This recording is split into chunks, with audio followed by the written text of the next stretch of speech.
한국에서 다 똑같은 설명회를 해드리고 있어요. 그래서 아마 제가 강의를 했던 영상이 한 4,800개 정도 돌아다니는 것으로 알고 있습니다. 그래서 언제든지 확인해 보시면 이게 똑같은 내용이구나 아실 거예요. 저는 오늘 여러분들과 함께 이야기를 나누게 된 법학박사 유영하입니다. 반갑습니다. 설명회는 이와 같은 순서로 진행을 하고자 합니다. 지금 현재 우리 엑스포 아파트의 미래를 바라보고 있는 현재, 과거는 어땠는지 살펴보고, 또 이 사업은 법에 따라서 해야 되는데 누가 할지, 도대체 이 거대한 돈은 어디서 나오는지, 또 한 번쯤은 이사를 해야 된다는데 이 이사 갈 돈은 어떻게 할 것인지 걱정도 되고 또 준비도 하셔야 되겠죠. 이런 것들이 법에는 어떻게 준비되어 있는지 한번 살펴보고, 설계안이 지금 준비가 되어 있는데 이게 결정된 것은 아니에요. 이보다 훨씬 좋아진다. 그래서 지금 현재 법에서 정하고 있는 내용들 중 표시를 한 것이다. 이렇게 내용을 살펴보기로 하고, 또 무엇보다도 돈이 문제죠. 그래서 돈은 분담금은 어떻게 되고 일은 어느 정도나 될지, 또 걱정되는 것은 공사비 문제죠. 이것은 정부에서는 어떻게 규제하고 있는지 한번 들어보고, 또 우리 동네 얘기를 해보고 우리가 어떤 목표를 하고 있는지 충분한 이야기를 나눠보도록 하겠습니다.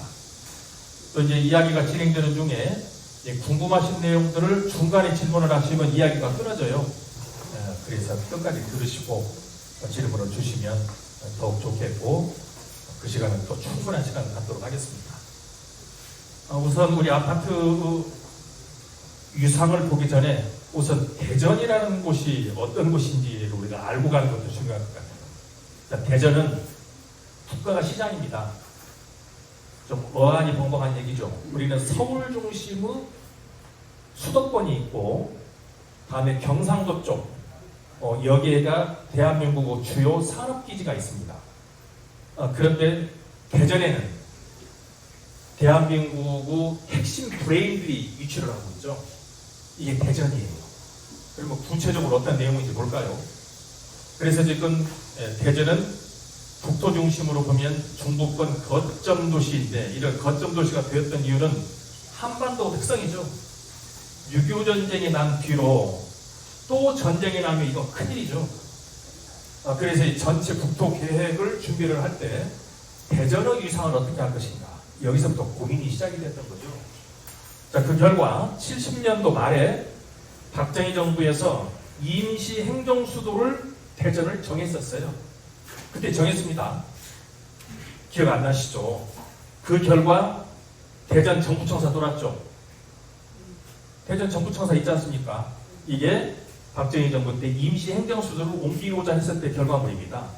또 안보시설 돌았어요. 그래서 둔산동에 있는 것이 어디로 갔어요? 계룡으로 넘어갔죠. 그러면서 그게 뭐가 생겼어요? 자운대가 돌았습니다. 이 자운대가 뭐 하는 곳인지 아시죠? 대한민국 고급 군인들 복지와 교육을 담당하는 장소예요. 그래서 여기가 지금 현재 대한민국 중추적인 역할을 수행하고 있고, 지금 기업들 중에서는 한화가 지금 스카이 프로젝트를 진행을 하고 있죠. 근데 이번에 우크라이나 전쟁이 나는 바람에 화약값만으로만 7조를 벌었다고 해요, 이번에. 근데 어쨌거나 이런 한화가 대한민국 군수산업의 중심 핵 역할을 하고 있는데 그게 대전에 있어요. 그러면 대전에서 이런 모든 것을 연구를 해서 창원으로 보내는 거예요. 그리고 로트면서 기계는 다 만듭니다. 이게 지금 대한민국의 체계예요.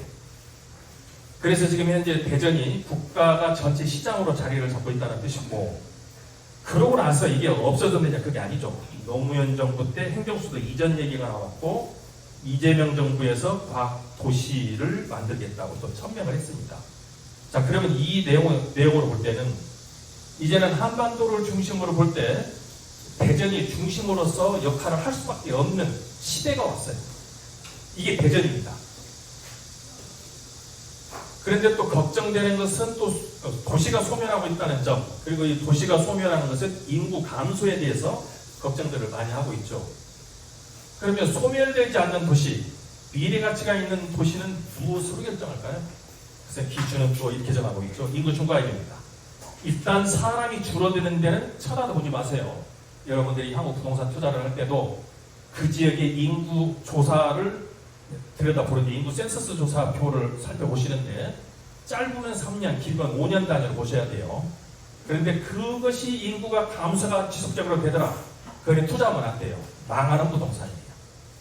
자, 그런데 유일하게 유성구가 인구 증가 구입니다. 또 청년 인구 비율이죠. 여기서 청년 인구 비율 중에서는 경제 핵심 인구를 얘기합니다. 근데 현재 경제 핵심 인구는 25세에서 59세까지를 얘기해요. 근데 그 인구가 지금 유성구가 가장 비율이 높아요. 그래서 유성구는 커가는 도시다. 지역 내 총생산률, 이건 다른 데서 못 따라오죠. 또 고용률, 이 또한 이것은 지금 너무나 과도하게 박사님이 많아요. 우리 유성구, 우리 이 엑스포 아파트만 해도 제가 처음에 12월 달에, 작년 12월에 와서 뜻있는 분들과 처음 얘기를 나눴는데, 제가 도시비주거 환경정비법 법학 박사입니다. 그랬더니 웃으며 소리로 여기 앉아 있는 사람 반절이 박사요. 그래서 제가 약호가 콕 죽었습니다. 근데 그만큼 우리는 고용률도 좋고 고급 인력들이 뭉집되어 있는 것이죠. 재정 자립도도 이 또한 지금 현재 대전 특히 유성구가 가장 우수한 지역이죠. 그러면 이제 주택에 대해서 한번 살펴보죠. 대한민국을 아파트 공화국이라고 이야기로 공공연하게 하고 있죠. 그러면 이런 아파트 공화국이라는 이야기는 비슷한 얘기죠. 얼죽신이라고 얘기하죠. 이게 젊은 세대들이 사용하는 얘기인데 얼어 죽어도 신축, 그래서 얼죽신이에요. 요즘 젊은 세대들은 발바닥에 흙이 묻으면 죽는 줄 알아요. 애들이 이렇게 나와 있다가 벌레가 그 무릎 위에 기어가면 발 썩는 줄 압니다. 요즘 아이들 그렇게 키워요.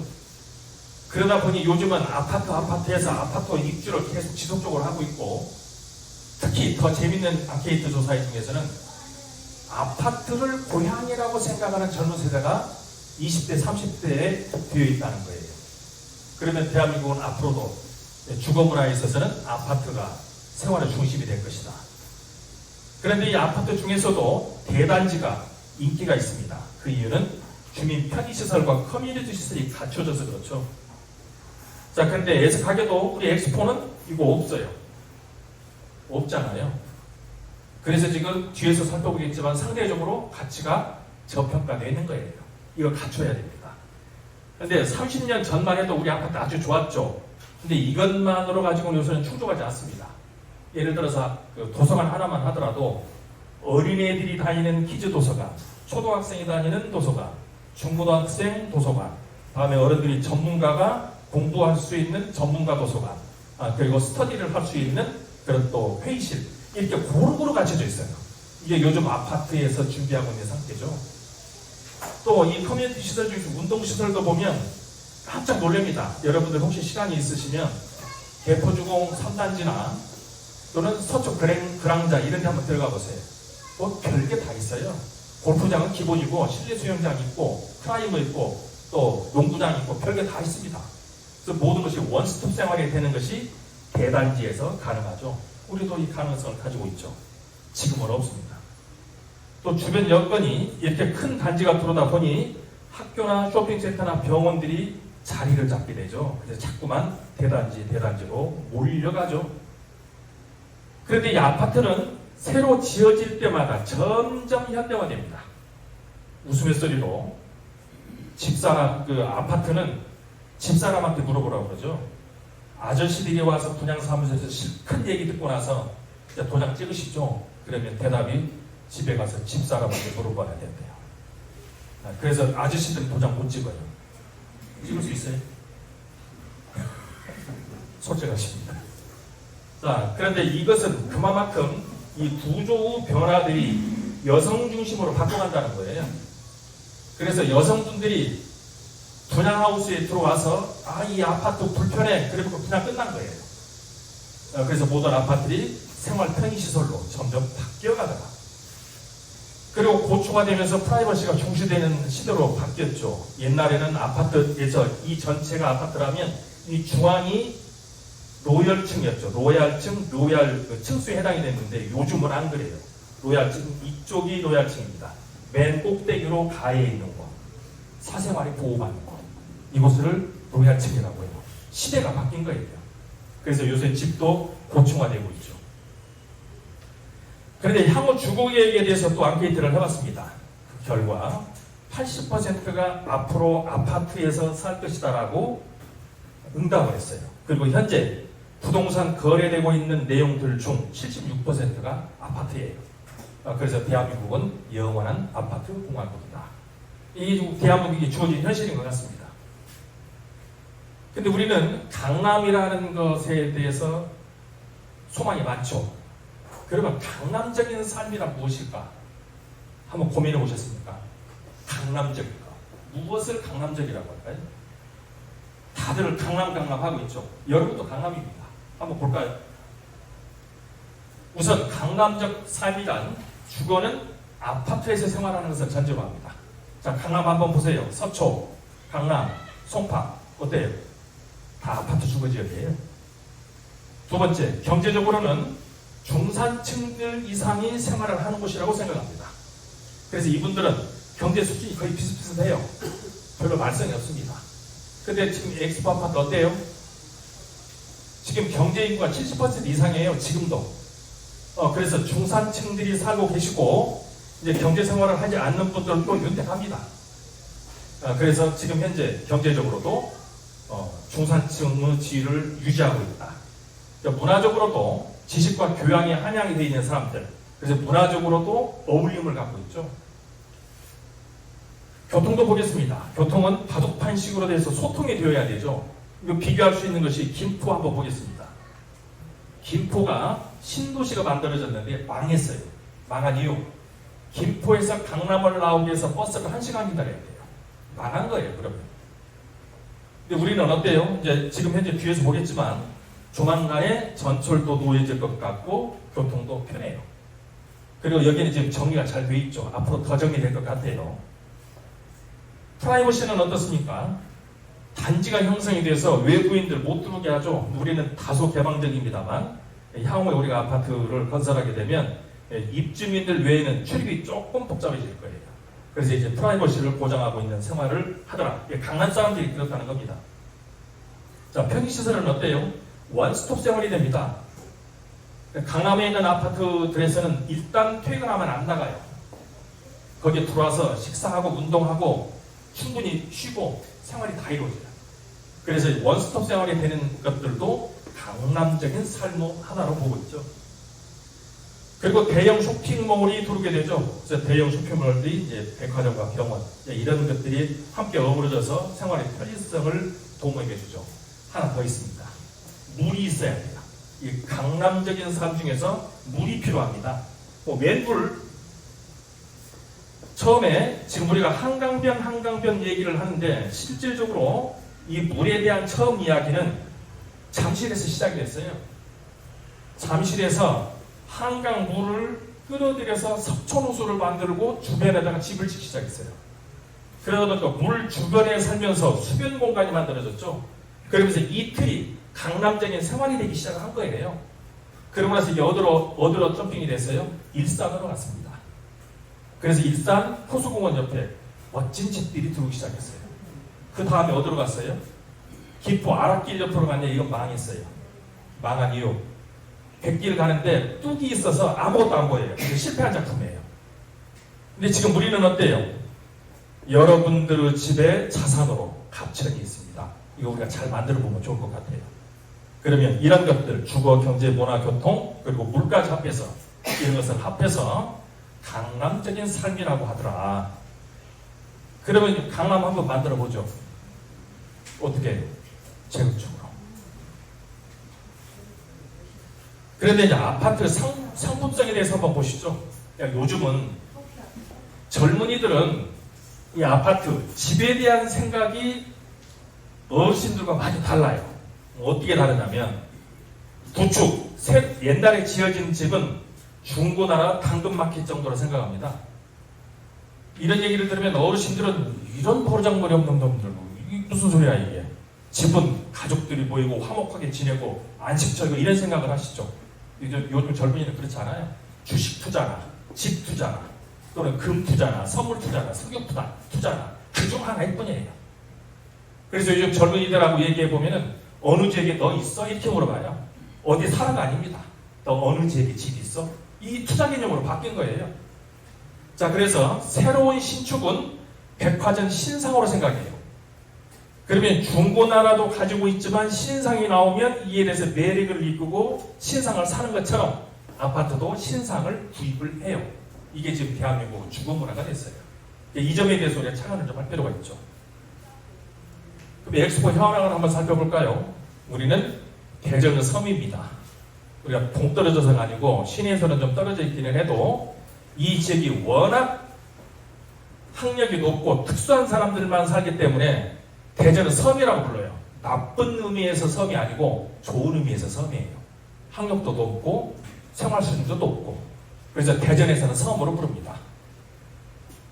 전에 한번 어떤 친구가 말을 안 들어서 너 왜 그렇게 말을 안 듣냐, 이런 것은 기본적으로 좀 지켜야지 그랬더니 하는 소리가 제가 고향이 섬이어서 그렇습니다.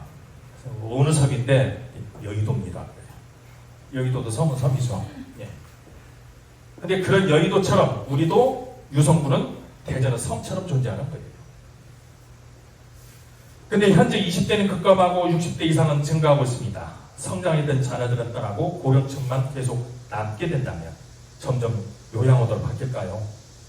지금 현재 우리도 여러 가지 문제로 여러 가지 수선을 대수선을 해야 될 상황이죠. 근데 이것은 탄탈로스 저주처럼 영원히 꺼지지 않는 저주예요. 언제까지 고칠 거예요? 그러면 결국 해결점은 재건축을 하시는 거죠. 그래서 재건축의 법을 준비를 하고 시작을 한 거죠. 자, 그러면 이제 노후 아파트가 만들어졌을 때 이제 부정적인 것을 한번 볼까요?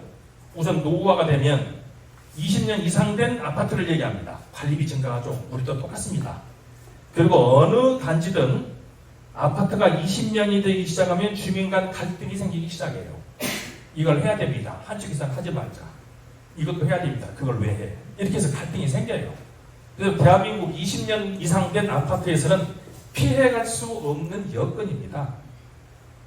그러니 지금 우리 동네에서도 5년만 지나면 지금보다 훨씬 어려워지죠. 배관이나 이런 것들이 모두 힘들어지게 되고 비용은 더 들어가고 연료는 떨어지고 비용은 또 고발생을 하게 되고 이런 일이 발생이 되겠죠. 자, 그러면 이렇게 되면 환경이 악화되고 가격이 하락합니다. 우리 가격 다른 고수 아파트에 비해서 많이 저평가되어 있죠. 자, 이렇게 되면 일부 여유 있는 세대가 이사를 나가요. 지금 우리는 어디까지 와 있냐면 여기까지 와 있어요. 일부 여유 있는 세대가 점점 이주를 하고 있는 상태이죠. 근데 여기에서 2, 3년만 더 지나면 어떤 일이 생기느냐? 빈집이 증가하고 취약계층이 들어오기 시작해요. 이건 현실이에요. 이게 현실이에요.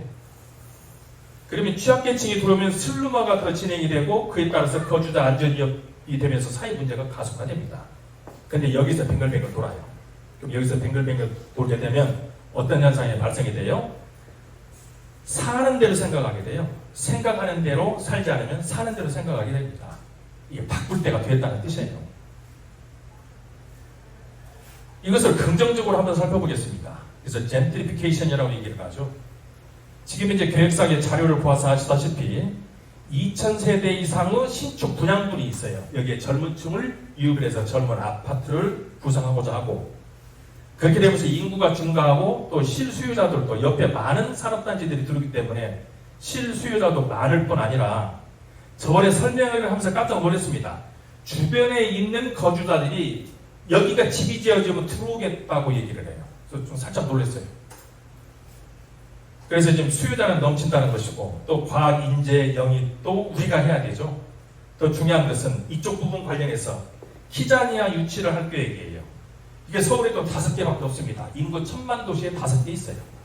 여기는 영유아부터 어린이까지 케어를 해주는 조직 단체라고 보시면 돼요. 그러면 부모들도 편하고 그리고 또 아이들도 방과후 학습도 충분히 이루어집니다. 안전하게. 그래서 이걸 유치할 계획이에요. 근데 여기에 우리는 좀 개발 호재가 많이 발생이 됐죠.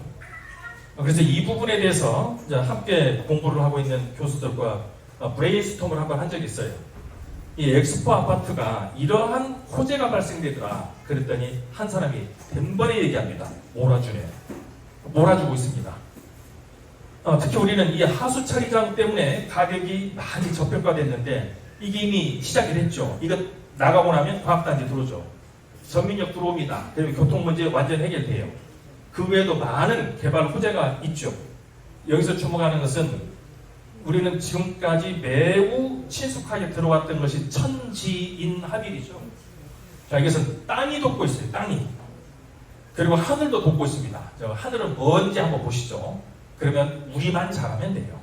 그 내용도 살펴보도록 하겠습니다. 법에 대해서 보죠. 근데 이런 아파트를 건설을 할 때 마음대로 하는 게 아니죠. 도시미주환경정비법은 민관 합동 방식으로 되어 있습니다. 관에서는 인허가를 내는 일을 한다면 우리는 우리의 이득을 가장 많이 만들어내는 것이 우리가 할 일이에요. 그래서 민관 합동 방식으로 진행을 하도록 되어 있는데, 재건축 정비 사업이라는 것은 정비 기반 시설 우리 동네 괜찮아요. 그런데 지금 주택이 노후화됐습니다. 이 지역에 정비 계획이라는 것을 수립을 해서 정비 기반 시설을 더욱더 확충을 하고 주거 환경을 개선하는 거죠. 우리 같으면 주차장 문제 지금 심각하죠. 그리고 지금 집도 노후화되어 있어요. 이걸 정리를 하자는 거예요. 근데 이렇게 사업을 진행하는 것은 각 국가적, 사회적, 개인적 목표가 일치가 되어야 사회적 트러블이 생기지 않죠. 그러면 지금 여러분들은 주거 환경을 쾌적히 하고 재산을 좀 증식하고 싶은 목적이 있고, 사회적으로는 슬럼화되는 것을 막아야 되겠죠. 근데 국가적으로는 과학 영재들을 우리 단지에 모셔서 국가 발전에 기여해야 되지 않나요? 지금 우리 단지가 해야 될 일입니다. 그것이 지금 현재 엑스포가 재건축을 해야 될 목적 중 하나이죠. 그런데 정비 사업은 세 번의 행정계획에 의해서 진행이 되죠. 그런데 수립권자와 결정권자를 논하지 말고 이 세 번의 행정계획에 의해서 사업이 진행이 되는데, 첫 번째 계획이 정비계획, 두 번째가 사업시행, 세 번째가 관리처분계획인데, 이것은 땅을 결정하는 거죠. 이것은 집을 몇 평을 지을지 결정하는 겁니다. 그럼 이것을 가격으로 얘기하는 거죠. 그러면 현재 우리 집이 얼마고 팔 집이 얼마여서 이득이 얼마입니다. 이렇게 얘기하는 거예요. 아주 간단합니다. 문제는 이 정비계획이 수립이 되지 않으면 사업시행계획이나 관리처분계획을 할 수가 없어요. 첫 번째 단추를 껴야 됩니다. 그래서 지금 동의서 닫고 있어요. 이 정비계획 수립이 되지 않으면 뒤에는 꿈도 못 꿔요. 그런데 이 정비계획을 과거에는 국가에서 일괄적으로 수립을 해줬습니다. 국가에서. 근데 이게 지금 2003년 도시미주환경정비법이 만들어진 뒤 전국적으로 두 바퀴가 돌아갔어요. 두 번에 걸쳐서 국가에서 계획 수립을 했어요. 그러고 났더니 이제는 개발을 하시고자 하는 주민들이 동의서를 걷어오시면 정비계획을 수립해 주겠습니다라고 법을 바꿨어요. 그럼 우리 동네가 아무리 불편하고 어렵더라도 이대로 가만히 있으면 국가에서는 여기를 아파트 단지로 결정을 안 해줘요. 결국 하늘은 스스로 돕는 자를 돕습니다. 우리가 동의서 내서 우리 지역 아파트 지역으로 바꾸고자 한다는 것을 신청을 해야 돼요. 그것이 정비계획 수립을 목적으로 하는 동의서이고 현재 내고 있는 동의서입니다. 이렇게 해서 사업은 진행하게 되죠. 그래서 지금 동의서가 50%를 육박하고 있죠. 그런데 이제 하늘이 돕습니다. 법이 개정이 됐어요. 위원장님께서 설명을 드렸듯이 동의서가 1호라가 됐습니다. 무슨 얘기냐면 옛날에는 정비구역 제한동의서, 다음에 정비구역 위반동의서, 다음에 추진인의 설립동의서, 다음에 조합설립 동의서 4번을 얻었어요. 그런데 이 동의서가 한 방에 이루어지도록 만들었죠. 지금 여러분들에게 배포해드렸던 그 동의서, 등기를 통해서 발송을 해드렸는데 그 동의서 한 번만 거두면 이 4번 동의서 거둔 것이 일괄적으로 정리가 돼요. 그러면 보통 이런 4번에 걸쳐서 동의서를 건너하고 10년, 15년씩 걸렸어요. 이게 한꺼번에 압축이 되는 거죠. 컴팩트하게 진행합니다.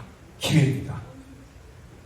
또 재건축 패스트 트랙이 6월 4일부터 올해 6월 4일부터 시행이 됩니다. 이게 무슨 얘기냐면 아파트 단지를 건설하려면 각종 영향평가를 받아야 돼요. 교통 문제, 재해 문제, 환경 문제, 또 학교 문제 여러 가지 평가를 받아야 되는데 이 받아야 되는 각종 영향평가 7개를 한 테이블에서 회의를 해서 한 방에 끝내겠다는 거예요. 이걸 패스트 트랙이라고 하죠. 보통 이런 단계 하나하나 넘어가는 것이 3개월에서 6개월씩 걸렸어요. 근데 이것을 한 번에 해버리면 얼마나 빨라집니까? 이건 기회예요. 그리고 안전진단 관련해서 옛날에는 이런 안전진단이 통과가 되고 나서 저미국에 수립을 했어요. 근데 유예됐습니다. 어떻게? 사업 시에 인가까지 받으면 되는데 현장 답사는 하지 않겠다요. 그래서 법이 하나 더 바뀌었죠. 전에는 이 안전진단을 받을 때 구조심이 뼈 따구가 얼마나 튼튼하냐 이게 50%를 점수를 줬어요. 근데 이게 30점으로 떨어졌어요. 그럼 이제 생활이 불편한 것 이게 70점이 넘어서면 제로 중 하나야. 그래서 법이 변경이 되면서 사업을 진행할 수 있게 됐죠. 이런 법이 변경이 되면서 전기수 위원장님께서 올해 6월 9일 날 검인동의서 지금 여러분에게 보내드린 동의서는 그냥 휴지 조각 일반적으로 사용하는 서류가 아니고 유성구에서 검인 도장을 찍어서 여러분에게 보내드렸어요. 그래서 이 동의서를 버려버리거나 하면 안 돼요. 이거 또 안 내줘요. 유성구에서 확인을 해서 내본 동의서입니다. 국가 문서예요. 일종의. 이것을 6월 9일날 받아가지고 나왔어요. 동의서가 5월 28일 결정이 되고 패스트 트랙 시행이 6월 4일부터 되기로 했는데 6월 9일날 대한민국에서 1호로 이 동의서를 검인동의서를 받아가지고 나온 거예요. 그동안에 7개월 이상 준비를 해왔다가 유성구에 가서 받아가지고 나온 거예요. 그만큼 신속하게 대응을 하고 있다는 뜻이죠. 이 동의서 집에 갖고 계시죠? 아직 동의서 안 내신 분들 버리면 안 돼요. 반드시 그 동의서를 사용하셔야 됩니다. 그런데 누가 추진위원이 될 수 있나요? 라고 질문하신 분들이 계셨어요.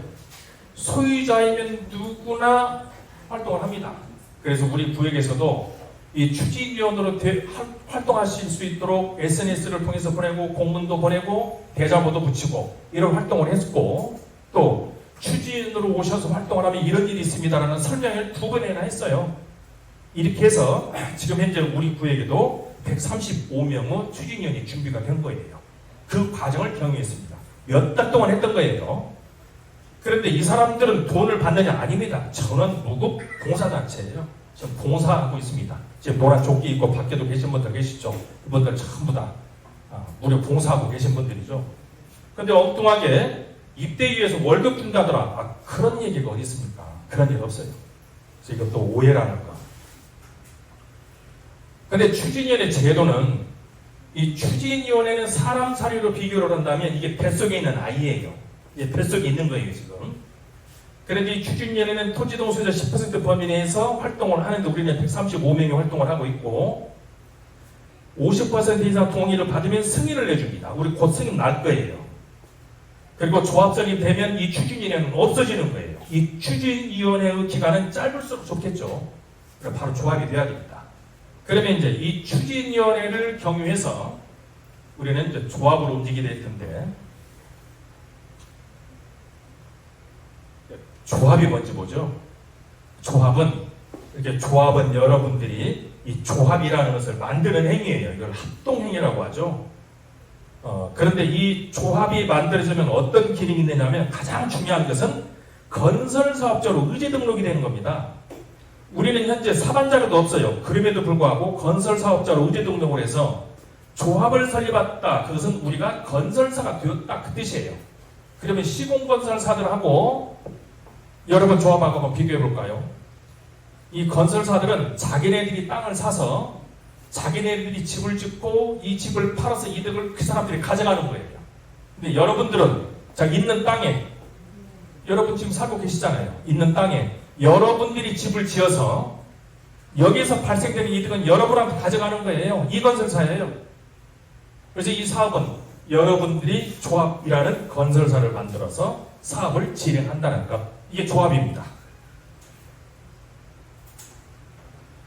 근데 또 이렇게 얘기하는 사람도 있습니다. 추진위원장이 조합장인가요? 아니에요. 추진위원장은 추진위원장이고 조합장은 창립총회에서 선출을 해야 돼요. 그런데 선출하는 과정을 볼까요? 도시미주환경정비법은 공법이기 때문에 조합은 공공단체예요. 그렇게 공공단체라고 하면 국가나 지방자치단체랑 똑같은 거예요. 공공성을 다 똑같이 띄고 있습니다. 자, 그래서 임대위원으로 활동을 하시고자 한다면 조합장, 이사, 감사, 대위원으로 활동을 할 때는 총회에서 무기명 비밀투표로 뽑는 겁니다. 그러면 어떻게 뽑느냐? 정관, 도시기준환경정비법에서 정한 정관과 선거관리 규정에 따라서 선거관리 계획을 수립을 하고 공고에 따라 입후보 등록등을 한 다음에 선거관리위원회의 주관하에 총회에서 무기명 비밀투표를 해요. 아주 까다롭습니다.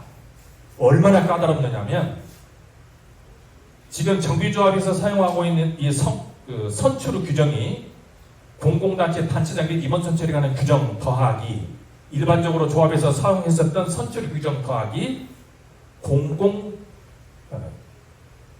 대통령이나 국회의원 선출했었던 선거 규정이 이제 엎어져 있어요. 그래서 굉장히 어려워요. 아주 투명하게 사업을 진행을 해서 선거권과 피선거권을 보호하면서 민주적인 조합 설립을 하도록 강제하고 있죠. 이렇게 진행합니다. 우리도 이렇게 할 거예요. 그런데 또 우리 토지동 소유자분들 중에서 이게 재건축을 하면 낼 돈이 없는데 라고 걱정을 하세요. 근데 이 이야기는 아마도 지역주택조합 사업과 혼돈을 하는 것은 아닌가 생각이 들어요. 지역주택조합은 주택법에 의해서 무주택자들이 사람들을 모아서 벽돌 쌓기를 하면서 집을 짓는 거예요. 이 벽돌 쌓기란 그때그때마다 돈을 내는 거예요. 자, 가입비 10% 내세요. 이번에 10% 내셔야 됩니다.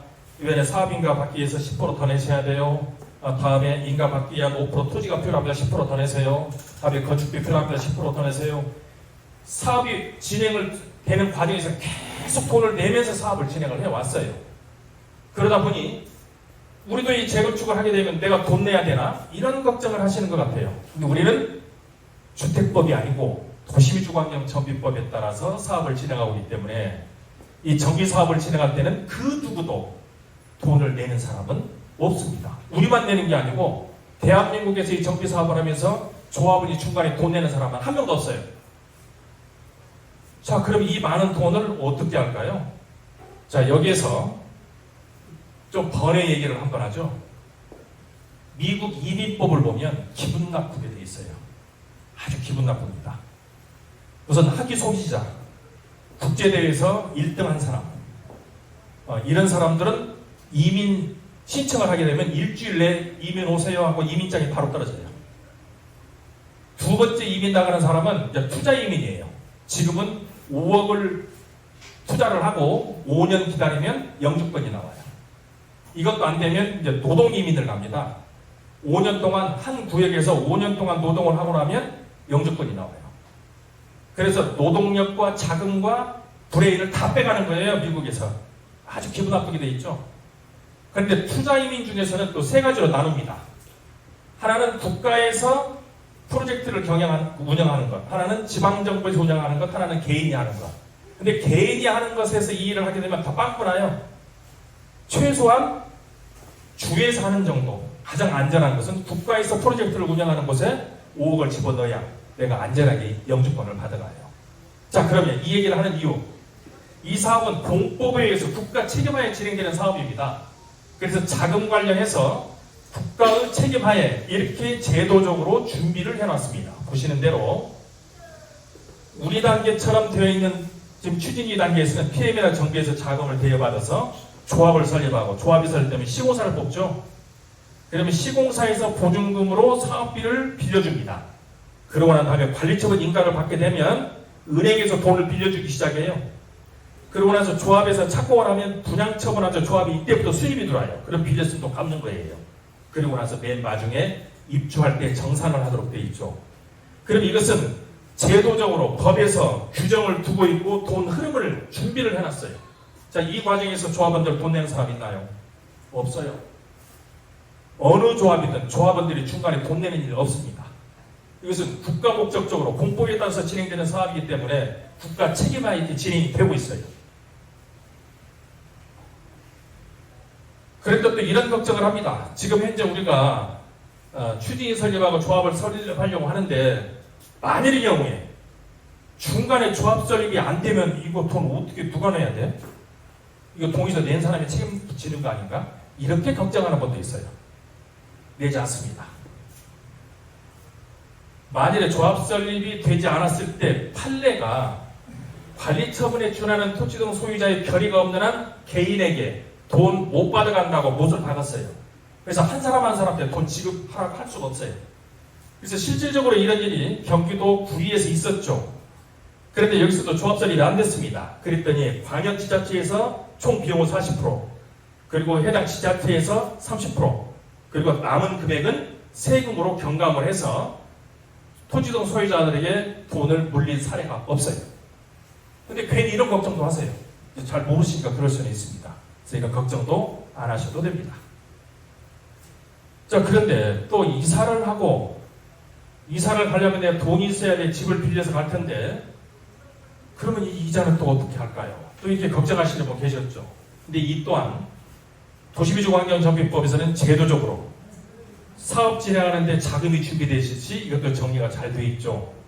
자, 보시면 관리 처분을 하게 되면 여러분들에게 이주비를 드리게 되는데, 이 이주비는 내 재산가의 60에서 70%를 줘요. 근데 나 이 돈 가지고 이사 나가는 거 좀 힘들어. 조금 더 줘. 더 가져갈 수도 돼요. 그러고 나면 보통 이사는 3년 정도 나가 계시는 거예요. 이 3년이라는 것은 집 짓는 시기입니다. 지금 이사 가는 거 아니에요. 자, 그러면 단계별로 볼까요? 우리는 현재 정비구역 입안을 하기 위해서 동의서 받고 있어요. 조합이 설립될 것이고, 사업인가를 받은 것이고, 관리처분을 받아요. 그러면 이때 여러분 이사 갑니다. 그러면 조합에서는 집을 다 지어서 들어오세요 라고 또 연락을 드릴 거예요. 그럼 여러분이 나가 있는 기간은 관리처분이 되고 난 이때 2028년 후반부 또는 2029년 초 이 정도에 이사 가는 거예요.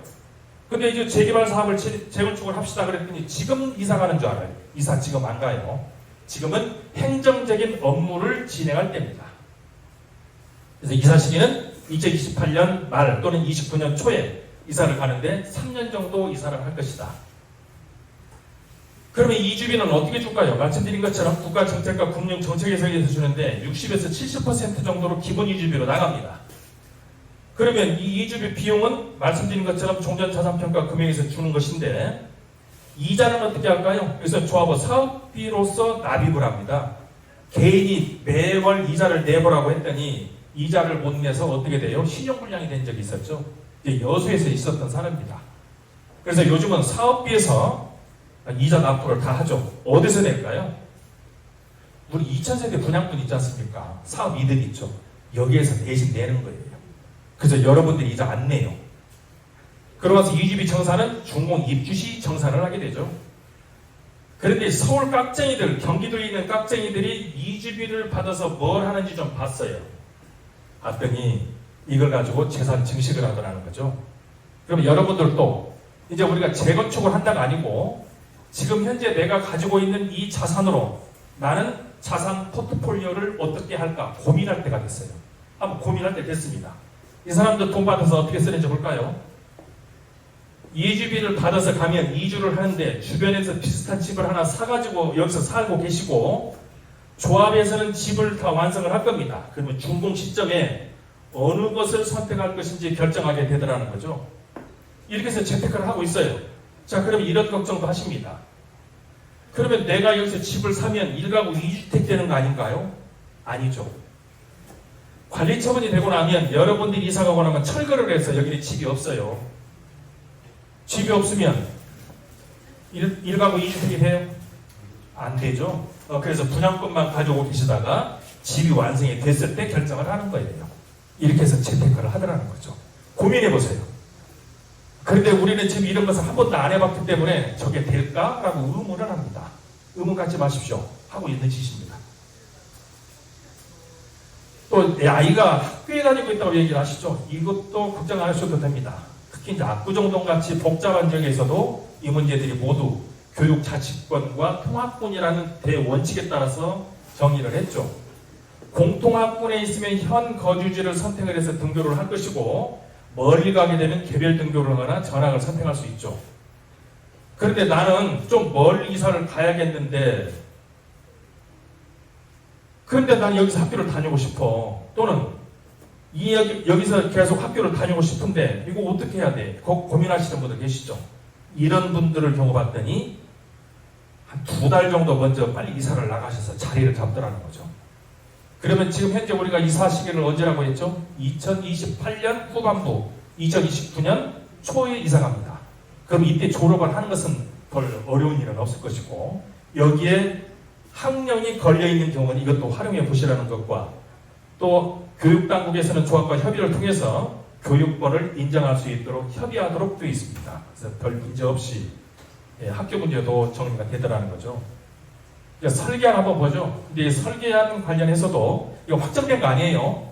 지금은 법에 정해진 범주 내에서만 여러분께 말씀을 드리는데, 이 설계 도면은 오늘 보여주는 도면도 중요하지만 이 도면은 앞으로도 2번 더 바뀝니다. 오늘 보여드리는 것은 건축법상의 도면을 보여드리는 것이고, 두 번째로는 사업인가를 받을 때 다시 바뀔 거예요. 그리고 마지막으로 착공 전에 실시 도면을 또 한번 보여드리게 되는데, 이렇게 도면이 바뀔 때마다 필수적으로 하는 거 있죠. 주민들은 사업성은 점차적으로 향상이 될 것이고 반드시 설문지를 진행을 합니다. 그래서 지금 여러분들에게 지금 20평형대 또 30평형대 40평형대 50평형대가 나와 있는데, 그것은 건축법상에 도면을 표시한 것이고, 여러분들이 앙케이트를 해서 나는 몇 평형대를 원한다는 그 주평형대를 결정을 해서 그림을 다시 그릴 거예요. 이게 결정된 거 아니에요. 현재 우리는 용적률 300%를 가정을 해서 6,004세대가 교육이 되어 있습니다. 따라서 약 2,000세대 넘게 일반 분양을 할 계획을 가지고 있고, 하나의 완결된 도시로서의 아파트를 건설할 계획을 가지고 있죠. 그래서 리조트형 조경과 대규모 커뮤니티 시설을 갖춘 특별한 공간으로 준비를 하고자 합니다. 근데 이 내용은 이제 다음에 또 한번 중설명회를 하게 될 때 설계사무소 전문가로부터 또 상세한 설명을 듣게 될 겁니다. 그래서 갑천 조망로 프리미엄 또 45층 조망을 볼 수 있는 이런 초경관 아파트를 건설할 계획을 가지고 있죠. 또 지금 이제 갑천을 품고 있는 하나의 단지를 만들고자 하는데, 지금 이 갑천이 여기에 계신 분들만의 자산이 아니고 우리 아파트 전체의 자산이에요.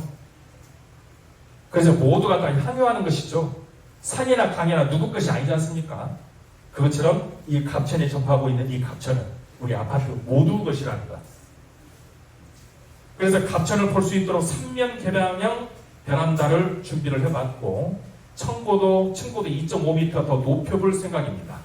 발코니도 더 특화해서 밖으로 바로 나갈 수 있는 이런 것들도 준비를 해봤죠. 그리고 지금 포베이를 적용해서 이제 평형별로 보면 이 베이라는 것은 이 벽 주창으로 봤을 때 칸이 몇 칸인가를 베이라고 얘기를 해요. 그래서 포베이입니다. 지금 우리는 2베이, 3베이로 돼 있죠. 근데 뒤에서 자세히 보겠지만 포베이로 됐을 때 개방감이 훨씬 좋아지고 면적이 훨씬 넓어지는 효과가 있죠. 근데 말씀드렸듯이 이 평형대는 지금 확정된 거 아닙니다. 여러분들과 앙케이트를 통해서 더 좋은 평면과 도면을 준비할 겁니다. 그런데 구축 아파트보다 신축 아파트가 더 넓다는 이야기는 들으셨을 거예요. 물론 얼마나 넓어지는지 보죠. 제가 넓힌 것이 아니고 법이 바뀌어서 그래요. 발코니 확장을 법제화해서 서비스 면적이 넓어졌습니다. 우리는 2베이로 집을 지어서 지금 살고 계세요. 근데 지금은 4베이로 면적을 짓다 보니까 이만큼 발코니 면적이 확장이 됐어요. 또 여기도 발코니 면적이 확장이 됐어요. 그래서 지금 현재 사용하고 있는 면적보다 훨씬 넓어졌죠. 하나 더 있습니다.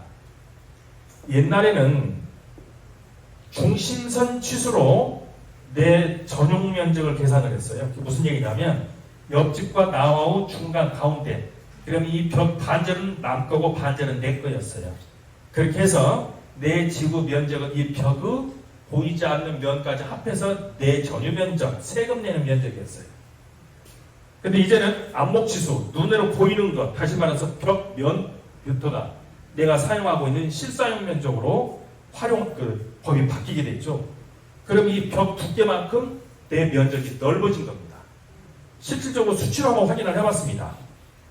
우선 가장 기초적으로 84평방미터짜리를 비교를 해봤더니 지금 현재 8기를 32평으로 팔았어요.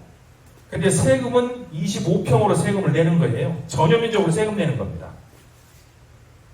그런데 이렇게 살고 있을 경우에 실질적으로 쓰는 것은 내가 29평을 쓰고 있어요. 왜냐하면 투비니까. 그리고 또 벽 가운데를 내 전유면으로 계산했기 때문이죠. 근데 이것을 새로 건축되는 곳으로 바꿔봤어요. 이제 34평형이죠. 전유 면적이 25평 똑같습니다. 근데 안목치수와 베란다 서비스 면적이 넓어지면서 37평을 실제로 사용하고 있어요. 8평 넓어졌습니다. 이번에는 18평, 24평을 한번 줄여가 봤어요. 그랬더니 세금은 18평만큼 냅니다. 25평으로 세금을 내는 것이 아니고 18평으로 세금을 내는데 포베이와 안목치수로 바뀌면서 27평의 실제 넓이가 돼서 전에 살았던 것 대비 2평 정도 줄어들었어요. 이런 그 설계 변경 내용도 한번 자세히 한번 보시기 바랍니다. 그래서 시축 분양되는 아파트가 훨씬 넓어지고 효율적이었더라. 그 외에도 이제 커뮤니티 시설을 대대적으로 갖출 계획이죠. 또 갑천뷰 스카이 브릿지도 넣어볼 생각이고 각종 스포츠 레저 생활을 할 수 있도록 또 다양하게 준비를 할 계획을 갖고 있습니다. 거기에 조식도 가능하고 또 교육 워크숍 공간도 필요하고 경우에 따라서는 음악회를 할 수 있는 장소나 극장도 준비하는 것 같아요. 그 아파트 단지마다 그렇게 진행합니다. 이런 모든 것을 준비를 해서 하이엔드 커뮤니티를 준비할 계획으로 준비를 하고 있죠. 또 놀라운 것은 현재 우리 중앙 광장에 있는 잔디가 사람이 못 들어가고 있는 공간이에요. 근데 여기를 사람들이 드나들 수 있는 조경을 설치를 할 그럴 계획을 가지고 있어요. 그러면 지금 현재 서울 쪽에 있는 그 아파트들의 경우에 보면은 한강에 접해 있는 아파트임에도 불구하고 내부에 들어와서 사세요. 조경이 훨씬 예쁘거든요. 한번 여러분들이 관심이 있으시면은 원베일리 이런 곳 한번 그림으로 보셔도 좋고 한번 구경 가보세요. 상황이 많이 다릅니다. 자, 그래서 이제 또한 산책로도 우리가 외부만 돌아도 2km 이상은 되는 것 같습니다. 그래서 명품 주거단지를 만들어서 프리미엄 단지를 만들고자 계획을 수립하고 있죠. 이제 사업비, 돌에 대한 얘기 좀 해보죠. 이 사업비를 고지하는 것은 4번에 걸쳐서 고지하도록 법에서 강제하고 있습니다. 그래서 여러분들이 지금 동의서를 받으면서 계략적인 내용을 알려드렸고 조합설의 동의 때 또 알려드려야 됩니다. 분양신청 시 또 알려드리고 관리처분 때 또 알려드려야 돼요. 대강대강 하지 말라는 거예요. 법에서. 그리고 여기에서 경비구역 결정고시 할 때도 주먹구구식으로 누구 한 사람이 하는 것이 아니고 감정평가를 해서 알려라는 거예요. 다만 추정분담금이라는 거죠. 근데 마지막으로 관리처분할 때는 감정평가를 전제로 한 개별적 구체적인 가격을 고지해야 되죠. 그래서 법에 정해진 대로 당 추진에서도 여러분들이 지금 제출하고 있는 동의서 내용에 정비구 결정을 목적으로 할 때 계약적인 분담금 내용을 모두 고지해 드린 겁니다. 그런데 이제 우리 소유주들 중에서 내가 지금 현재 개발을 하려면 분담금이 얼마이고 이익금이 얼마인지 알아야 내가 동의를 하지 이렇게 말씀하시는 분들 계세요. 그런데 그 내용을 부러지게 얘기를 못하죠. 못하는 이유는 현재 여러분 집 평가 안 했어요. 시공사 안 뽑아서 사업비가 얼마인지 몰라요. 또 새로 지어서 팔 집이 얼마인지 알 수 없습니다. 그래서 모든 것을 계략적으로 지금 현재 추정분담금 프로그램이라는 절차에 따라서 계략적으로 알려드린 내용이지 확정적으로 얼마입니다 라고 얘기를 못하는 거예요. 그래서 이것은 순차적으로 여러분에게 고지하게 됩니다. 그럼 이런 재건축 사업을 진행했을 때 조합원들에게 주는 혜택이 뭔지 볼까요? 다 아시는 것처럼 분양가가 우선 저렴하죠. 보통 정비 사업을 진행을 해보면 일반 분양가 대비 조합원이 20% 정도 쌉니다. 우리는 35% 싸요. 왜? 일반 분양이 2,000개나 되어서. 로얄층 우선 분양합니다. 또 조합원 여러분의 특히 품목이 있어서 보통 시스템 에어컨이나 발코니 확장, 샤시 이런 것들을 무료로 해드리죠. 지금 현재 시설을 해보면 한 7천만 원 정도 해당이 되는 것 같아요. 그 취등록세가 반토막이 납니다. 또 개발 이득금은 온전히 조합원들에 돌려드리게 되고 조합원이 조합원으로서 조합원 아파트를 분양받게 되면 부가가치세 면제입니다. 이런 것이 사업을 하면서 조합원들에게 주어지는 특혜이고, 이것 말고도 한 20개 정도 더 된다는 교수님도 계시죠. 그럼 이제 정비사업과 분양가를 한번 보시죠. 통상적으로 부동산 가격은 우상향한다라고 얘기를 하고 있죠. 종국적으로 우상향하죠. 근데 지금 여러분에게 처음 가르쳐진 가격이 P1입니다. 조합 설립 때 한번 또 고지를 해드릴 것이고, 사업 시행 인가가 될 때 여러분 집에 대한 평가를 해서 이게 여러분 가격이에요. 여러분 현재 여러분에게 고지된 가격이 이것으로 되어 있으나 실질적으로 여러분들에게 사업 시행 인가가 된 다음에 평가된 가격이 여러분 가격이에요. 그래서 이 가격은 허수입니다. 아직 이 가격이 여러분 가격이에요. 그러면 여러분들이 입주를 해야 될 가격은 이 가격이에요. 그러면 이만큼이, 여기는 헌집, 여기는 새집이어서 가격 차이가 나겠죠.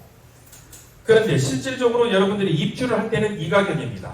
그래서 이만큼이 개발 이득금이에요. 이 노란색으로 표시된 것이 사업을 완성하고 그러면 조합원들한테 배부해야 될 이득금입니다. 이것을 국가에서도 알아서 자꾸 세금 내라고 하죠. 근데 실질적으로 이렇게 되는 것은 보기 좋게 만든 것이고, 사업 진행 과정에서 나타나는 그래프는 이런 지렁이 모양이었어요.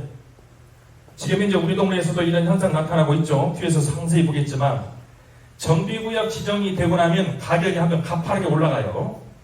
그러고 나서 사업 시행 인가를 받게 되면 이때부터 가격이 가파르게 올라가는데 약 이 가격은 2.5배가 올라갑니다. 그럼 이 가격은 무작정 2.5배가 아니고 서울도 2.5배, 부산도 2.5배예요. 근데 서울 가격과 부산 가격을 비교를 해보면 서울이 100이라고 하면 부산은 60 정도 되더라고요. 그러면 서울도 2.5배 올라가고 부산도 2.5배 올라가요. 대전도 2.5배 올라갑니다. 다 똑같이 올라가요. 그래서 여러분들이 지금 재개발 재건축되는 곳에 가보면 신축 아파트 가격 보면 입이 떡 벌어질 거예요. 이게 현실이에요. 우리도 이런 현장이 곧 옵니다. 기다리세요. 자, 그러면 여기에서 가격이 올라가는 이유는 엑스포 아파트가 아파트를 지어도 좋은 땅으로 결정되었다고 소문이 나면서 투자자들이 몰려서 가격이 올라가요. 그러면 여기에서 가격이 가파르게 올라가는 이유는 여기까지는 행정행위를 하게 되고 여기서부터는 이제 집을 짓기 시작합니다. 그리고 모든 위험성이 없어졌기 때문에 가격은 새 집에 대한 희망으로 가격이 계속 가파르게 올라가더라는 거죠. 이게 일반적인 그래프입니다.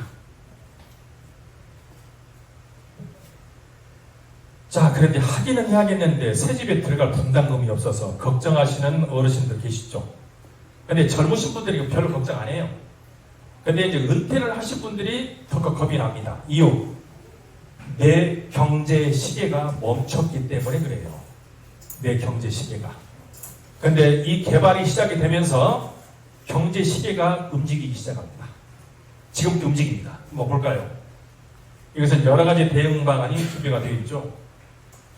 먼저 재건축 사업에 대한 접근을 할 때 열의 특수 반응을 먼저 한번 살펴보도록 하겠습니다. 누구든 사람을 만나게 되면 두 가지 생각을 하게 되죠. 판단을 하게 되는데, 이 사람이 이득을 줄 사람이다 라고 판단하는 경향이 있다면, 반대편은 나를 해를 끼칠 사람이다 라고 판단이 되는 사람이 있죠. 이 사람들은 보통 긍정적인 마인드고 이제 부정적인 마인드인데, 성향이 긍정적, 부정적인 것도 있지만은 경험상으로 그렇게 되기도 하는 것 같아요. 그러면 재건축을 많이 해본 사람들, 이렇게 해서 이득을 본 사람들은 이거 할 일이라고 생각을 하죠. 그래서 이 사람들은 이득을 계산하고 관계를 계산합니다. 반면에 일을 한 번도 안 해봤어요. 두려움이 많아요. 그러면 실패를 걱정하고 돈 걱정을 하고 관계 타제를 해요. 이게 보통 사람들이 새로운 사람을 만났을 때 반응이 나타나는 일반적인 성향인 것 같아요. 근데 지금 현재 우리 동네도 이 재건축이라는 것을 아파트가 만들어진 이후 처음 해요. 걱정이에요. 근데 걱정은 풀어놓으셔도 됩니다. 어떻게 풀어지는지 볼까요? 우선 이 내용은 우리 동네에도 해당이 되지만 여러분들이 부동산 투자를 할 때는 이런 것을 진단을 하시고 움직이시면 돼요. 먼저 그 지역에 급매 물건이 소멸이 됐다. 투자자 유입이 시작이 됐다요. 우리가 작년 12월에 여러분 단지를 처음 방문했습니다. 그리고 이 지역의 수세를 전부 다 확인을 해본 결과 5억씩 했었던 때도 있었어요. 32평형 기준으로. 그런데 우리가 여기 처음 왔을 때 3억 2천이 안 됐어요. 처음 왔을 때. 그러다가 점차적으로 설명회를 진행을 하면서 3억 8천까지 올라왔어요. 그래서 KB 부동산 투자 시세가 3억 7,500으로 나온 거예요. 그런데 지금 현재 여러분 부동산 사이트 들어가 보세요. 금매 물가 싹 사라졌어요. 없습니다, 지금. 그러면 여러분들도 금매 물건이 사라졌다. 투자자 유입이 시작이 되었다요. 그러면 부동산 가격은 올라갈 준비가 되었다죠. 두 번째, 정부 대출 규제가 시작이 됐다. 이 얘기는 과열 방지를 하는 겁니다. 우리들 아이들 키울 때 애들 열 오르면 어떻게 해요? 해열제 먹이죠. 정부 규제는 해열제를 주는 거라고 생각하시면 돼요. 완화를 하는 것은 뭐예요? 막 밥 먹이는 거예요. 나가 뛰어놀으라고. 그렇게 생각하시면 돼요. 그러면 정부 대출 규제가 시작이 됐어요. 지금 과열이 상정이 되고 있다고 보이는 겁니다. 그럴 때 투자는 시작하는 거예요. 전세금과 매매가 가격이 접근이 되는 것을 보는데 지금 현재 강남 지역은 50%예요. 근데 우리는 77%까지 접근이 돼 있어요. 그러면 매매가의 77%까지 전세가가 올라왔다는 것은 전세가가 매매가를 들어 올린다는 뜻이에요. 그러면 부동산 가격은 상승한다. 하나 더 있죠. 매수 심리 추세다. 지금 현재 우리가 동의율이 47%예요. 이 47% 동의율이 되고 나니 거기 사업되네. 사람들 오기 시작해요. 그래서 지금 가격이 올라가는 중이에요. 그럼 여러분들도 이게 기본적인 틀입니다. 이런 툴을 보시고서 다른 곳에 투자하세요. 자, 그러면 우리 동네에서 이제 무엇을 남겨줄지 한번 볼까요? 우리가 32평에서 34평형으로 가고자 하는데 우리가 아무것도 안 하면 3억 7,800 4억 자산을 남기는 거예요. 아무것도 안 하고 있으면. 그러나 이 가격은 더 떨어질 거예요. 근데 우리가 사업을 진행하게 되면 분담금 2억 7천을 내야 되지만 내 총 재산은 6억 7천이 되겠죠. 내 자산은. 그런데 이 사업을 마치고 나면 시세 차익 등 이익이 발생이 돼서 10억 5천이 돼요. 그러면 결국 나는 내 자산에 2억 7천을 더해서 순자산이 3억 8천이 증가가 되는 겁니다. 그러면 이 사업을 진행을 할 때 지금 내야 될 돈을 걱정하는 것이 아니고 이 사업을 진행했을 때 결과가 무엇이냐를 보세요. 여러분들 정기적금 할 때 어떻게 합니까? 지금 있는 돈 집어넣어서 정기적금하고 3년 4년 기다리잖아요. 근데 여러분들 돈 집어넣지도 않고 기다리면서 3억 8천이 생겨요. 이런 사업이 어디 있어요? 이 결과를 한번 고민해 보세요. 그런데 이제 그럼에도 불구하고 분담금은 어떻게 할 것이냐 이에 대해서도 여러 가지 대안들이 준비가 되어 있죠. 그럼 하나씩 살펴볼까요?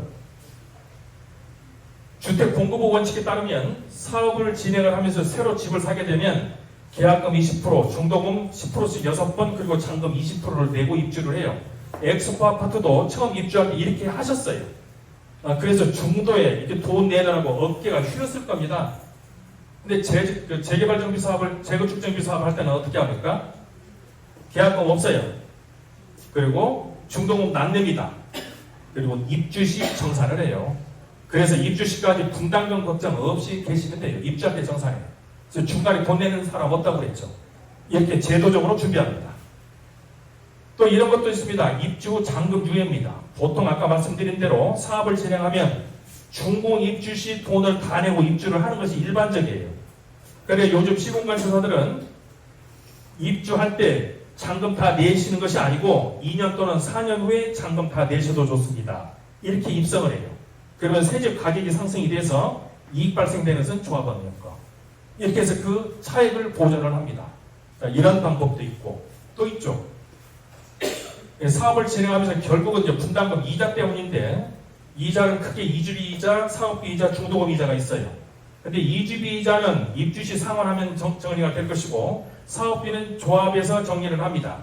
그러면 내가 새집 들어갈 때 중도금 돈 부정한 부분, 예를 들어서 지금 2억 얼마를 내야 될 중도금에 대한 이자, 이게 이제 걱정이지 않습니까? 근데 이 또한 현재 여기 살고 있는 분들이 새로 입주하지 못하는 일이 발생되지 않도록 금융 상품을 준비했죠.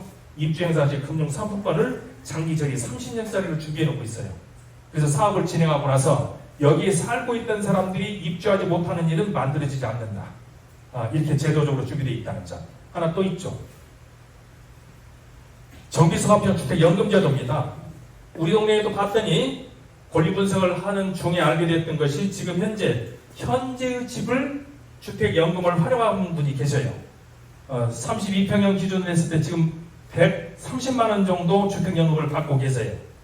그런데 사업이 완성이 되고 나면 이 가격이 껑축이 올라가게 되죠. 중공업 신축 고가 주택연금에 대해서 비교를 해봤더니 단순 비교를 했을 때도 350만 원 정도 주택연금이 나와요. 상황이 바뀝니다. 이걸 안 할 이유가 없어요. 또 있죠. 다운사이징입니다. 다운사이징이라는 것은 규모를 줄여가는 것인데 이 규모를 줄이는 것도 두 가지 방법입니다. 규모에 의한 다운사이징이 있습니다. 그러면 현재 내가 엑스포에서 살 때 강남적 삶을 여기서 살 때 규모만 좀 줄일게. 이게 규모에 대한 다운사이징이에요. 우리 동네에서 지어지는 집 중 조그마한 걸로 가겠다는 뜻이죠. 지역에 의한 다운사이징입니다. 서울의 인구가 1000만 아래로 떨어졌어요. 현재 970만입니다. 30만 어디로 갔을까요? 서울 주변으로 이사 갔어요. 서울 집 비싼 집 팔고 더 넓은 외곽으로 나가서 사시는 거예요. 경기도에 다 살고 있어요. 그리고 지금 부산도 김해 양산의 인구가 대폭 늘어났죠. 부산 인구가 440만까지 올라갔었어요. 근데 지금 현재 430만입니다. 확 줄었어요. 이 사람들은 어디가 있어요? 김해 양산에 다 있어요. 이 사람들은 지역에 의한 다운사이징을 해서 거기서 생활을 하고 계시는데 이제 걱정이죠. 이제 내가 다운사이징을 해야 되는데 나 집 언제 팔아? 언제든지 팝니다. 자유롭게 판매하세요. 이 재건축 정비 사업을 한다고 해서 내가 재산행위 못하는 거 없어요. 담보를 결정하거나 또는 매매를 하거나 그게 자유예요. 자, 공사비가 계속 상승한다고 걱정합니다. 근데 법에서는 착공 후 인상이 없도록 법에서 토대로 막아놨습니다. 자, 근데 엑스파인도 또 대규모 경제 이익이 있죠. 무슨 얘기냐면 5,000평짜리에서 아파트를 건설해야 되면 타워크레인이 올라오면 두 동 짓고 나면 이 타워크레인 업무가 다 해요. 근데 우리는 타워크레인 하나 올라오면 6동 정도는 지을 수 있어요. 그러면 비용이 그만큼 경감이 되겠죠. 이런 것들이 바로 규모 경제죠. 자, 그런데 착공 시 공사비는 고정을 해놓도록 법이 규정을 하고 있죠. 시공사 선정은 조합 시 할 것이고 관리 처분을 하게 되면 착공을 하게 되면서 공사비에서 고정하고 있습니다. 고정을 시켰어요, 법에서. 근데 이제 요즘 이제 걱정하는 것이 이번에 경기 난리가 나면서 공사비 올라갔던 사례가 있었습니다. 근데 이제 법에서는 이것을 규제를 하고 있는데 어떻게 하고 있어요? 조합 설립 시 시공사를 뽑았는데 공사비가 10% 이상 올라가면 부동산원에 검증받아야 돼요. 사업 시행 인가를 받고 나서 공사비가 5% 올라가면 검증 다시 받아야 돼요. 그렇게 해서 국가에서의 공사비를 시공사에서 마음대로 조정하지 못하도록 규제를 하고 있다는 점. 그리고 실질적으로 사업을 진행을 해봤더니 자, 이런 부분이 개발이익, 분양이익, 프리미엄이 조합원의 이익이 되더라는 거예요. 사업을 맞춰봤더니.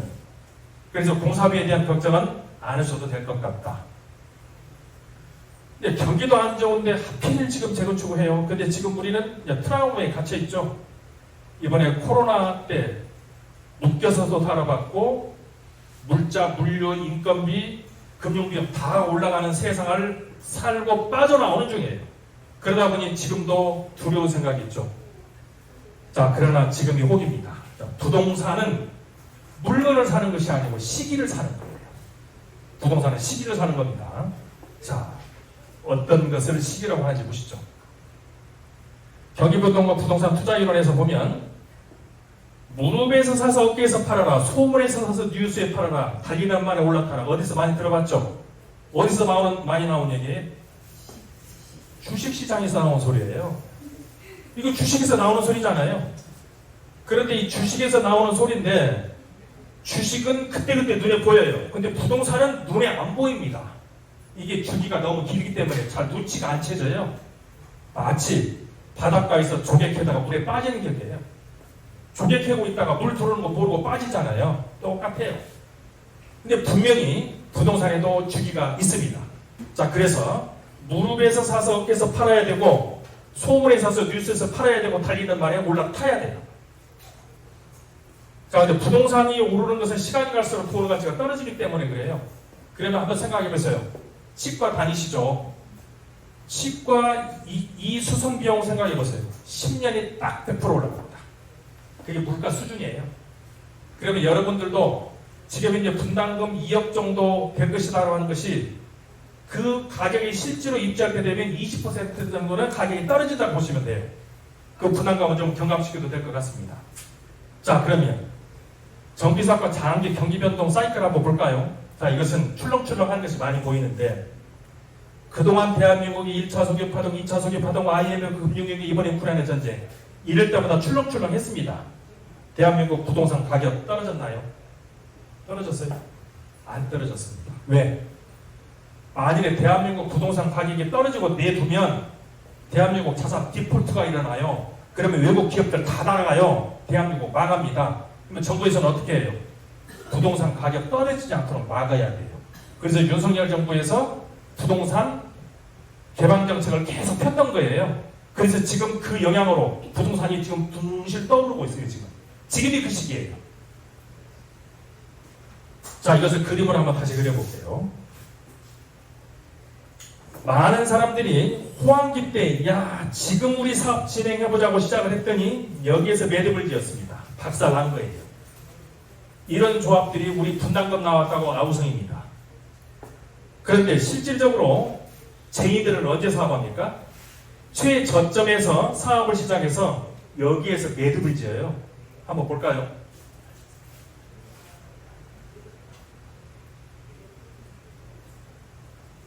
정점이 있으면 하락 초기가 발생이 돼요. 징후가 보입니다. 그리고 평균 가격에서 조정 공연을 진행하다가 폭삭 떨어져서 바닥을 칩니다. 그러다 회복 초기가 와요. 그러면 이 바닥 가격을 알 수가 없어요. 내가 바닥인지 아닌지 아무도 모릅니다.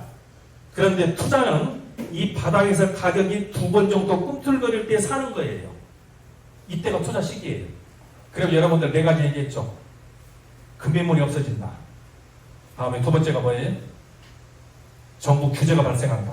3번째가 뭡니까? 얘기했잖아요. 4가지. 전세가하고 매매가가 가까워진다. 하나 더. 매수세가 점차 강화된다. 우리처럼 동의서가 47% 됐더니 회복 초기를 보여요. 그러면 조정기를 거기서 상향 초기에서 폭등으로 갑니다. 그럼 우리는 현재 어디쯤 와 있습니까? 회복 초기에 와 있는 거예요. 그러면 여기에서 우리 이제 동의서를 걷어야 돼요. 그래서 이 앞에서 동의서를 걷어서 인허가를 다 맞춰놔야 행정적인 업무를 정리를 해서 여기에서 분양처분해요. 그래서 우리 동의서 지금 필요해요. 이건 늘 있는 기회가 아닙니다. 이 사이클이 길기 때문에 잘 안 보여요. 근데 이 일을 30년 정도 하다 보니 이게 보여요. 근데 이런 현장이 어디였느냐? 수원 8달 10 한번 들어가 보세요. 수원 8달 10이 경기가 완전 꼬라 박혔을 때 사업을 시작했어요. 근데 저항도 심했습니다. 이렇게 힘든데 지금 해야 돼? 근데 결과는 어떻게 됐습니까? 비례율 145에 사업을 마쳤어요. 우리도 똑같아요. 우리도 이 어려운 시기에 동의서 걷어서 여기서 가격 올라갈 때 판매할 거예요. 그렇게 하면 우리 사업 매듭 짓는 거예요. 그래서 지금 우리는 동의서를 신속히 걷고 행정적인 절차를 진행을 해야 돼요. 자, 현장의 목소리 한번 들어보죠. 고지서 내용이 좀 어렵대요. 그럼 자세히 알려드릴게요. 지금 여러분 책자에 보내드린 내용이 용적률 300%도 있고 330%도 있어요. 근데 오늘은 300% 가지고만 설명을 드릴게요. 이 330%가 될 수 있는 방법은 여러 가지가 있습니다. 근데 이것은 여러분들이 총회에서 결정을 해주셔야 돼요. 왜 결정을 해야 되는지는 뒤에서 한번 보죠. 우선 이 표만 가지고 보자면 34평형이 KB 부동산 시세, 이게 제가 만든 거 아니에요. KB 부동산 시세입니다. 3억 7,580만 원이었어요. 그런데 새롭게 집을 지었더니 84평형이 6억 7,800만 원입니다. 그랬더니 분담금이 2억 7천 정도가 발생이 되더라죠. 그런데 만일에 330%로 올라가 봤습니다. 부동산 시세는 똑같아요. 똑같습니다. 그런데 용적률이 올라가면서 사업성이 높아지다 보니 분담금은 2억으로 줄어들었어요. 그러면 300%보다 330%가 분담금은 확실히 줄어들었어요.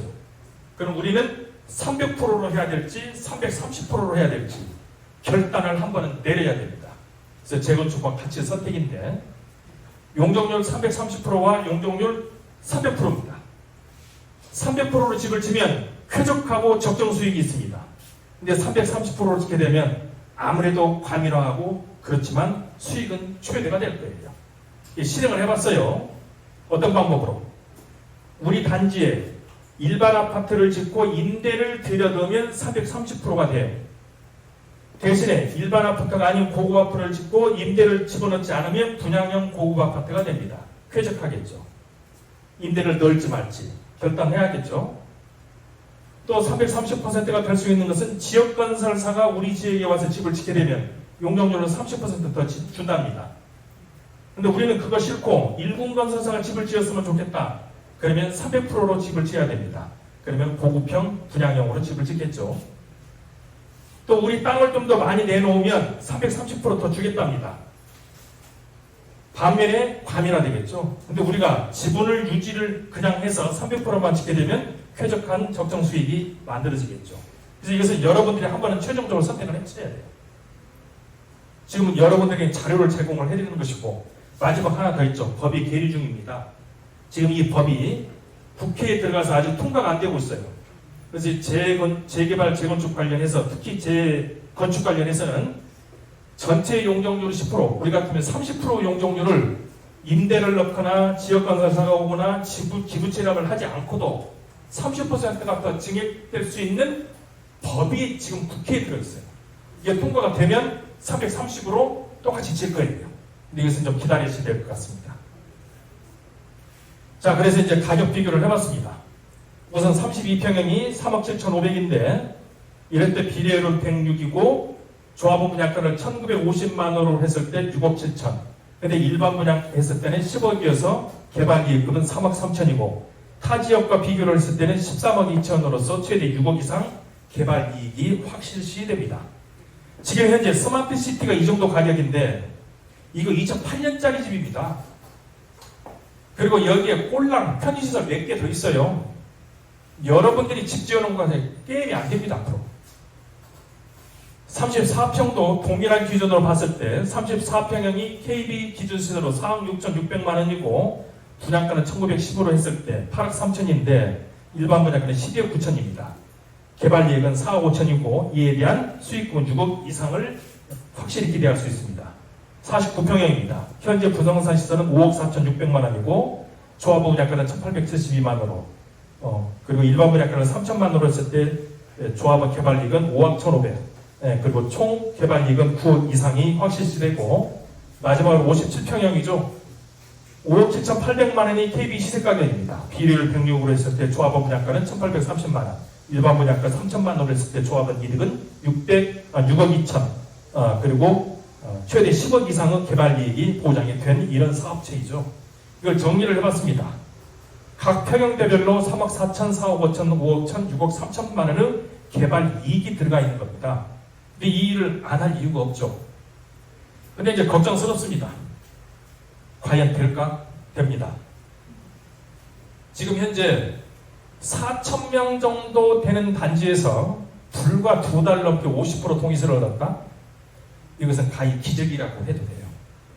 이거 기적이에요. 그래서 우리는 지금 올해 가급적이면 추석 전까지 해서 동의서를 다 맞춰버리고 싶어요. 근데 여러분들이 좀 도와줘야 됩니다. 그래야 우리가 또 행정적인 업무를 하는 거예요. 그래서 이 주민들의 협조가 필요하다는 거. 컬리언시티 목표를 정해봤습니다. 지금 현재 우리 아파트는 법이 개정이 되어서 하늘이 돋고 있고 개발 호재가 발생이 되어서 땅이 돋고 있습니다. 그런데 좋지 않은 것도 있죠. 타구역에서 지금 집을 짓고 있습니다. 근데 우리는 9개월 만에 지금 이만큼 동의율을 얻었고 9월 말까지는 질의응답 등을 통한 간담회를 지속적으로 할 계획이에요. 그래서 궁금증은 다 해소하도록 하겠습니다. 시간적 목표를 정했습니다. 지금 정기수 위원장님께서는 이 사업을 진행하는 것에 관련해서 동의서 진구를 신속히 마치고 정비구역 결정 고시를 받은 후 7년 내 입주를 하려고 합니다. 여러분들이 나가서 사시는 기간은 3년 정도 됩니다. 그러면 이렇게 집이 지어지고 나면 15년 내에는 우리 아파트 같은 아파트는 따라오지 못할 아파트를 건설할 계획이에요. 그래서 지금도 지속적인 연구를 하고 있습니다. 그래서 개량을 해갈 것이라는 점. 자, 오늘 이야기를 들어보면 주변의 변동과 규제가 완화가 됐다는 점, 취준형 활동 중이고 무료봉사단체로서 활동을 하고 있으며 재건축 기간 중 누구도 돈을 내지는 않습니다. 중간에 사업이 무산되더라도 소유자들한테 책임 묻지 않습니다. 이주비와 이자는 제도적으로 준비되어 있고 학교도 교육자치권으로 보장합니다. 면적은 넓어졌습니다. 가격은 높아졌고 총 재산은 증가합니다. 경기 상승 국면이 지금이 시작할 때입니다. 조합에게는 분양가와 세제 그 외에 특혜 품목이 많이 있습니다. 지금 현재 알려드린 것은 고지 내용이 개략적인 내용이고, 자, 이런 것들을 실현하기 위해서는 동의서를 내야 되죠. 구슬이 서말이어도 꿰어야 보배입니다. 이런 아무리 좋은 것들이 많아도 동의서 진구가 안 되면 정부구역 시작을 못해요. 걸음마도 못 뛰는 거예요. 그럼 이 기회를 정말 이제 잘 활용하셨으면 좋겠습니다. 자, 그런 의미에서 저는 야구의 걸 한번 비교해봤습니다. 야구 좋아하세요? 예. 야구는 언제부터 시작하십니까? 아니죠. 9회 말 투아웃부터 시작하는 겁니다. 예. 9회 말 투아웃부터 본격적인 야구를 하는 거죠. 9회 말 투아웃 시작하는 가장 의미는 뭡니까? 말루, 홈런, 역전이죠. 짜릿하죠. 짜릿하잖아요. 예. 자, 우리 이걸 한번 해보시죠. 자, 그런데 이걸 하기 위한 전제 조건이 있습니다. 1루, 2루, 3루에 주자가 있을 때 홈런을 쳐야 만루 홈런이 되고 역전이 되는 거예요. 그렇죠. 그러면 1루, 2루, 3루는 동의서예요. 동의서를 안 내면 만루 홈런, 역전 안 됩니다. 다 같이 합심하셔서 만루 홈런 한번 쳐보시죠. 네, 그렇게 해서 이 지역사회가 발전이 되고 또 국가적인 과학자들이 우리 단지에 와서 편안하게 살면서 또 국가 발전을 할 수 있는 이런 단지를 만드는데 또 여러분들이 함께 동참해 주셨으면 좋겠습니다. 제 설명회는 여기까지 마치겠습니다. 고맙습니다. 자, 이제 제가 원래 이 도시비주공환경정비법의 강의가